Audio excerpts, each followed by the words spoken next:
Hello students. आज हम BSc second year organic chemistry की जो फर्स्ट यूनिट है यूवी स्पेक्ट्रोस्कोपी उसका फोर्थ पार्ट डिस्कस करने जा रहे हैं। पहले के पार्ट में हमने इलेक्ट्रॉनिक ट्रांजिशंस किस किस प्रकार के होते हैं और उसमें संयुग्मन का क्या प्रभाव होता है, इफेक्ट ऑफ कंजुगेशन जो है वो लैम्डा मैक्स को किस प्रकार से प्रभावित करता है। और उसमें हमने डिस्कस किया था कि यदि डबल बॉन्ड कंजुगेशन में हो या डबल बॉन्ड कार्बोनाइल ग्रुप के साथ कंजुगेशन में हो तो उसमें लैम्डा मैक्स के मान में बढ़ोतरी हो जाती है। अब हम इस आज फोर्थ पार्ट में वुडवर्ड फ्रेजर रूल डिस्कस करेंगे, जिससे कि हम किसी भी डाइन और पॉलीन्स और इनॉन्स में लैम्डा मैक्स की वैल्यू जो है वो किस प्रकार से आसानी से निकाल सकते हैं, उसके लिए क्या नियम है, क्या तरीका है, वो पार्ट हम आज इसमें डिस्कस करेंगे। So Woodward Fieser rule and its applications, इसके क्या क्या अनुप्रयोग हैं। तो 1945 में रॉबर्ट बर्न्स वुडवर्ड ने he gave certain rules for correlating lambda max with molecular structure. Molecular structure से लैम्डा मैक्स की वैल्यू को किस तरह से कोरिलेट किया जा सकता है, उसके लिए कुछ नियम दिए। और उसके बाद लुइस फ्रेडरिक फ्रीजर ने इन रूल्स को मॉडिफाइड करके with more experimental data and modified rules are known as Woodward Fieser rule. उसमें और कुछ संशोधन करके और उनको एक्सपेरिमेंटल डेटास को ऑब्जर्व डेटा से कोरिलेट करके और फिर नए संशोधित नियम दिए, जो कि वुडवर्ड फिशर रूल के नाम से जाना जाता है। And it is used to calculate the position and lambda max for a given structure by relating the position and degree of substitution of chromophores। उसमें जो बेसिक एल्कीन या इनोन है उसमें कौन कौन से सब्स्टिट्यूएंट्स हैं क्रोमोफोर के रूप में जुड़े हुए हैं, उसके आधार पर कैलकुलेशन करके लैम्डा मैक्स की वैल्यू जो है वो कैलकुलेट की जा सकती है। Each type of diene or trine system is having a certain fixed value at which absorption takes place।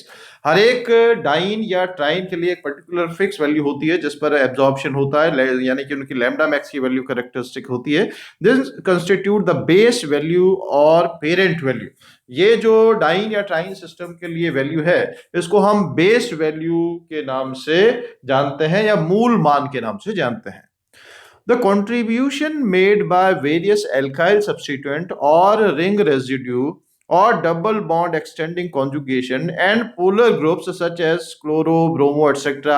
are added to the basic value to obtain the lambda max for a particular compound। अब जो ये मूल मान है, basic मान है, उसमें यदि कोई एल्काइल सब्स्टिट्यूएंट हो, एल्किल प्रतिस्थापी हो, रिंग रेजिड्यू या वलय अवशेष हो, डबल बॉन्ड एक्सटेंडिंग कॉन्जुगेशन हो, यानी कि डबल बॉन्ड जो है वो कॉन्जुगेशन को बढ़ा रहा है आगे, या कोई पोलर या ध्रुवीय समूह जो है वो प्रतिस्थापी के रूप में जुड़े हो, तो इनमें कुछ मान को जोड़ करके मूल मान के साथ और उस पर्टिकुलर कंपाउंड के लिए लैम्डा मैक्स की वैल्यू जो है वो कैलकुलेट की जाती है। It is used to calculate the position and maximum wavelength for a given structure। given structure के लिए position और lambda max की मान जो है उसका परिकलन करने के लिए ये नियम काम में आते हैं। अब रूल्स क्या है? Conjugated dienes and polyenes are found in most organic compound. कई सारे कंपाउंड्स होते हैं जिसमें कि डाइन यानी कि दो डबल बॉन्ड और पॉलीन यानी कि दो से अधिक डबल बॉन्ड उपस्थित होते हैं। Longer the conjugated system greater the wavelength of absorption maxima. उसमें हमने डिस्कस किया था कि एथीन में क्या होता है, ब्यूटाडाइन में क्या होता है और हेक्साट्राइन में क्या होता है। जैसे जैसे कॉन्जुगेशन बढ़ता जाता है लैम्डा मैक्स का मान जो है वो बढ़ता जाता है, क्योंकि होमो और ल्यूमो के बीच में जो एनर्जी डिफरेंस है, जैसे जैसे कंजुगेशन बढ़ता है वो एनर्जी डिफरेंस कम होता जाता है होमो और लूमो के बीच में, और इस कारण से लैम्डा मैक्स की वैल्यू जो है वो बढ़ती जाती है क्योंकि वो इनवर्सली प्रोपोर्शनल है। According to Woodward's rule, the lambda max of the compound can be calculated using a formula। अब lambda max कैलकुलेट करने का फॉर्मूला क्या है? बेस वैल्यू मूल मान प्लस सब्स्टिट्यूएंट कंट्रीब्यूशन। जो सब्स्टिट्यूएंट है प्रतिस्थापी है उसका कंट्रीब्यूशन क्या है, और कुछ अदर कंट्रीब्यूशंस हम जोड़ते हैं जो कि हम आगे अब इसमें डिस्कस करेंगे। अब इसमें बेस वैल्यू मूल मान क्या होता है? Each type of diene or triene system is having a certain fixed value at which absorption takes place. This constitutes the base value or parent value. हर एक डाइन या ट्राइन जो है वो पर्टिकुलर वेवलेंथ एब्जॉर्प्शन शो करता है, lambda max की value show करता है, और ये जो वैल्यू है ये इसका मूल मान या बेस वैल्यू कहलाती है। अब इस कोई डाइन या ट्राइन सिस्टम में कोई सब्स्टिट्यूएंट या दूसरे कुछ इफेक्ट्स जुड़े हुए हों तो उनमें फिर लैम्डा मैक्स की वैल्यू प्रभावित होती है, तो उनके मान को साथ साथ में इसमें जोड़ा जाता है। The first step is predicting the wavelength of maximum UV absorption for conjugated diene is to determine whether it lies in the trans or cis conformation. जो डबल बॉन्ड सिस्टम है वो सिस पोजीशन में, ट्रांस पोजीशन में है, ये भी इसमें consider किया जाता है। अब होमो एन्युलर डाइन, कुछ टर्म्स हैं, होमो annular diene, hetero annular diene. होमो एन्युलर डाइन का मतलब है समवलयाकार डाइन। समवलयाकार डाइन का मतलब क्या है? होमो annular diene means cyclic diene having conjugated double bond in same ring. जैसे ये 6 कार्बन की रिंग है और इसमें दोनों डबल बॉन्ड एक ही वलय में है, तो ये समवलयाकार डाइन या होमो एन्युलर डाइन कहलाती है। हेट्रो एन्युलर डाइन यानी कि cyclic diene having conjugated double bond in different ring, यानी कि डाइन है, 2 डबल बॉन्ड है, पर वो दोनों डबल बॉन्ड अलग अलग रिंग है। जैसे ये है, ये इस वाली रिंग में है और ये इस वाली रिंग में, दोनों डबल बॉन्ड अलग अलग रिंग में है, तो ये कहलाता है विषम वलयाकार डाइन। विषम वलयाकार डाइन। अब इसमें एक शब्द हम काम में लेते हैं, exocyclic double bond. Exocyclic double bond का मतलब होता है बाह्य चक्रीय द्विबंध, यानी कि एक द्विबंध जो कि दोनों वलय का हिस्सा होता है। Double bond which is part of both the ring, 2 ring है और दोनों रिंग का वो हिस्सा होता है, रिंग के बाहर की तरफ वो जुड़ा हुआ है, केवल रिंग का एक कार्बन जो है उस डबल बॉन्ड को अटैच्ड हो और दूसरा उस सेम रिंग से नहीं हो, तो वो एक्सोसाइक्लिक या बाह्य चक्रीय द्विबंध कहलाता है। तो double bond in which one of the doubly bonded atoms is a part of ring system. एक डबली बॉन्डेड कार्बन जो है वो रिंग सिस्टम, एक रिंग सिस्टम का भाग है। अब डबल बॉन्ड एक्सटेंडिंग कॉन्जुगेशन, यानी कि संयुग्मन का विस्तार करने वाले द्विबंध। जैसे ये कॉन्जुगेटेड डबल बॉन्ड सिस्टम है और उसके बाद एक सिंगल बॉन्ड और फिर डबल बॉन्ड, तो ये क्या कर रहा है? संयुग्मन का विस्तार कर रहा है, डबल बॉन्ड एक्सटेंडिंग कॉन्जुगेशन। ये डाइन सिस्टम है, इसमें फिर सिंगल बॉन्ड और ये डबल बॉन्ड, ये एक्सटेंडिंग कॉन्जुगेशन, फिर सिंगल बॉन्ड, ये डबल बॉन्ड, ये extending conjugation.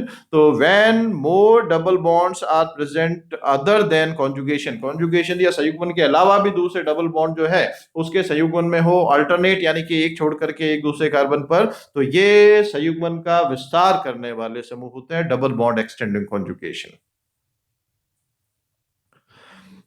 Now, these are the parent values and increment for different substituents or groups for calculating maximum wavelength. Maximum wavelength या lambda max calculate करने के लिए base value और उसमें increments क्या क्या हम जोड़ते हैं सब्स्टिट्यूएंट्स के लिए और ऑक्सोक्रोम्स के लिए, वो हम इसमें डिस्कस करेंगे। अब होमो एन्युलर डाइन यानी कि समवलयाकार डाइन के लिए लैम्डा मैक्स का मान है 253। ये सारा नैनोमीटर्स में है, इसका जो मान है वो नैनोमीटर्स में दे रखा है। तो होमो एन्युलर या समवलयाकार डाइन जिसमें एक ही वलय में 2 डबल बॉन्ड है, तो उसके लिए बेस वैल्यू है 253। हेट्रो एन्युलर या विषम वलयाकार डाइन यानी कि इसमें जो 2 डबल बॉन्ड है वो 2 अलग अलग रिंग में प्रेजेंट हो, तो उसके लिए बेस वैल्यू है 240 नैनोमीटर, 214 नैनोमीटर है। फिर ब्यूटाडाइन सिस्टम या एसाइक्लिक कॉन्जुगेटेड डाइन, अचक्रीय या खुली श्रृंखला युक्त डाइन है, ओपन चेन डाइन है, तो उसके लिए जो मूल मान है, पेरेंट वैल्यू जो है वो है 217 नैनोमीटर, 217 नैनोमीटर। और एसाइक्लिक ट्राइन है, अचक्रीय ट्राइन है, तो उसके लिए जिसमें 3 डबल बॉन्ड है, तो उसके लिए 245 जो है उसका मूल मान है, बेस वैल्यू है। अब इंक्रीमेंट फॉर सब्स्टिट्यूएंट, यदि कोई प्रतिस्थापी जुड़ा हुआ है तो एल्काइल सब्स्टिट्यूएंट और रिंग रेजिड्यू, एल्किल प्रतिस्थापी या वलय अवशेष, उसके लिए हम 5 नैनोमीटर उसमें ऐड कर देते हैं। रिंग रेजिड्यू का भी मतलब क्या है, जो पेरेंट रिंग को पृथक करने वाले कार्बन होते हैं उसको अभी हम विद एग्जांपल डिस्कस करेंगे, तो वो रिंग रेजिड्यू या वलय अवशेष कहलाता है। तो उसके लिए या एल्किल प्रतिस्थापी के लिए 5 नैनोमीटर उसमें ऐड करते हैं। एक्सोसाइक्लिक डबल बॉन्ड, बाह्य चक्रीय द्विबंध। एक्सोसाइक्लिक का मतलब अभी हमने डिस्कस किया था, जो कि रिंग के एक कार्बन का हिस्सा हो, डबल बॉन्डेड, एक कार्बन जो है रिंग का है, बाकी दूसरे रिंग का है, तो उसके लिए बाह्य चक्रीय द्विबंध के लिए फिर 5 नैनोमीटर उसमें ऐड किया जाता है। Double bond extending conjugation, double bond यदि संयुग्मन का विस्तार करा है, कॉन्जुगेटेड डाइन है, और उसके साथ एक और डबल बॉन्ड जो है कॉन्जुगेशन में है, तो उसके लिए 30 नैनोमीटर उसमें ऐड कर दिया जाता है। अब इसके साथ साथ यदि ये ऑक्सोक्रोम जो है, ये यदि प्रतिस्थापी के रूप में जुड़े हुए हैं, OCOCH3 है तो 0, क्लोरो या ब्रोमो प्रतिस्थापी है तो 5, OR प्रतिस्थापी है तो 6 नैनोमीटर, SR प्रतिस्थापी है तो 30 नैनोमीटर, NR2 प्रतिस्थापी है तो 60 नैनोमीटर। तो ये बेस वैल्यू के साथ ऐड किए जाते हैं, उनमें किस प्रकार के प्रतिस्थापी हैं, कहां पर जुड़े हुए हैं, डबल बॉन्ड यदि संयुग्मन में विस्तार कर रहा है तो ये मान मूल मान के साथ जोड़ दिए जाते हैं। अब इसको हम अलग अलग एग्जाम्पल्स से आगे एक एक करके विद डिटेल डिस्कस करेंगे। पहले हम फर्स्ट एग्जाम्पल ये ले रहे हैं, सिंपलेस्ट से स्टार्ट कर रहे हैं। तो अब इसमें ये विषम वलयाकार डाइन है, this is hetero annular diene. दो डबल बॉन्ड जो है वो अलग अलग रिंग में प्रेजेंट है, तो बेस वैल्यू इसकी क्या हो गई, 214 नैनोमीटर। अब इसमें ये पेरेंट सिस्टम है, तो ये एक रिंग रेजिड्यू हो गई, ये एक रिंग रेजिड्यू हो गई, ये एक रिंग रेजिड्यू हो गई, जिसको पिंक कलर से हमने रिप्रेजेंट किया है। तो एक रिंग रेजिड्यू के लिए 5 है, तो 3 के लिए 3 × 5 यानी कि 15 नैनोमीटर ऐड हो गया। अब ये जो ग्रीन कलर से बॉन्ड शो कर रखा है डबल बॉन्ड, ये इस जो दो रिंग है उनमें एक कार्बन उसमें कॉमन है, तो ये जो है बाह्य चक्रीय द्विबंध है, तो उसके लिए 5 नैनोमीटर जो है। इसमें ये वाला जो डबल बॉन्ड है, ये दोनों कार्बन रिंग में ही उपस्थित है, इसमें both the carbon are part of ring system. इसमें केवल एक कार्बन इस रिंग सिस्टम का है, दूसरा कार्बन दूसरे रिंग सिस्टम का और कॉमन कार्बन है, तो ये जो है बाह्य चक्रीय द्विबंध कहलाता है, इसके लिए 5 नैनोमीटर ऐड हो जाएगा। तो ये 214 + 15 + 5, तो लैम्डा मैक्स का मान इसमें क्या होगा, 234 नैनोमीटर। अब ये है एग्जांपल नंबर 2। अब इसमें ये भी डाइन है, और ये जो डाइन है ये क्या है, सम वलयाकार डाइन है, होमो एन्युलर डाइन है। इसमें दोनों डबल बॉन्ड जो है वो एक ही वलय में एक ही रिंग में प्रेजेंट है। अब इसमें जो पेरेंट सिस्टम है वो ये है, यहां पर ये रिंग से पृथक हो रहा है, यहां पर ये रिंग से पृथक हो रहा है, यहां पर ये रिंग से पृथक हो रहा है। तो ये जो इस कलर से शो किए पर्पल कलर से, तो 3 रिंग रेजिड्यू हैं, तो 215 नैनोमीटर। इसमें बेस वैल्यू 253 है, क्योंकि इसमें होमो एन्युलर डाइन है, समवलयाकार डाइन है, तो बेस वैल्यू 253 हो गया, प्लस 3 रिंग रेजिड्यू है, 15 ऐड हो गया। फिर यहां पर ये वाला कार्बन जो है डबल बॉन्ड जो है ये बाह्य चक्री है, एक्सोसाइक्लिक है, क्योंकि फिर ये एक रिंग का कार्बन जो है, डबल बॉन्डेड कार्बन एक रिंग का एक पार्ट है और दूसरा वो दूसरे रिंग का पार्ट है। तो ये 5 नैनोमीटर इसमें एक्सोसाइक्लिक डबल बॉन्ड का। यहाँ पर ये विद इन द रिंग आ रहा है, ये कॉमन नहीं है रिंग में, तो ये एक्सोसाइक्लिक नहीं है, तो केवल एक ग्रीन कलर से जो शो कर रखा है एक्सोसाइक्लिक है। तो इन तीनों को यदि हम ऐड करेंगे तो लैम्डा मैक्स का मान इसमें आएगा 273 नैनोमीटर। तो इसके लिए लैम्डा मैक्स की वैल्यू है 273 nanometre. Now this is third example. यहां पर ये जो शो कर रखा है, यानी कि यहां पर और भी कोई आगे पर्टिकुलर ग्रुप जो है वो जुड़े हुए हैं। तो अब इसमें हमें लैम्डा मैक्स का मान निकालना है। तो सबसे पहले देखिए, दोनों डबल बॉन्ड अलग अलग वलय का हिस्सा है, तो इसलिए ये क्या है, विषम वलयाकार डाइन है, तो उसके लिए बेस वैल्यू कितनी है, 214 नैनोमीटर। अब इसमें पेरेंट सिस्टम इसमें ये वाला है, और रिंग किस तरह से सेपरेट कर रही है इसको, 1 2 और 3 जगह से ये रिंग सेपरेट कर रही है, तो 3 वलय अवशेष हैं, रिंग रेजिड्यू हैं, और तीनों के लिए 5 + 5 + 5 टोटल हो गया 15 नैनोमीटर। अब इसमें यहां पर फिर ये वाला जो ग्रीन कलर से शो कर रखा है, ये वाला डबल बॉन्ड जो है ये बाह्य चक्री है, दोनों रिंग का कॉमन एक कार्बन इसमें है, तो ये बाह्य चक्री द्विबंध के 5 नैनोमीटर इसमें और ऐड हो गए, तो टोटल लैम्डा मैक्स का मान इस यौगिक के लिए 234 नैनोमीटर। ये जो ग्रुप शो कर रखे हैं इसका कोई यहां पर मीनिंग नहीं है। नाउ फोर्थ एग्जांपल, अब इस वाले केस में ये फिर डाइन है और यहां पर दोनों जो है वो अलग अलग रिंग में प्रेजेंट है, both are present in different ring. तो अब इसमें डिफरेंट रिंग में प्रेजेंट होने के कारण ये क्या है, विषम वलयाकार डाइन है, जिसके पेरेंट वैल्यू या मूल मान 214 नैनोमीटर। अब फिर इसमें ये जो पेरेंट सिस्टम है इसमें 1, 2 और 3 वलय अवशेष है, रिंग रेजिड्यू है, जिसको पर्पल कलर से शो कर रखा है, तो 5 × 3 15 रिंग रेजिड्यू हो गए। ये वाला फिर double bond exocyclic double bond है, ये रिंग में दोनों रिंग के कॉमन एक कार्बन है, तो इसलिए ये 5 जुड़ गया।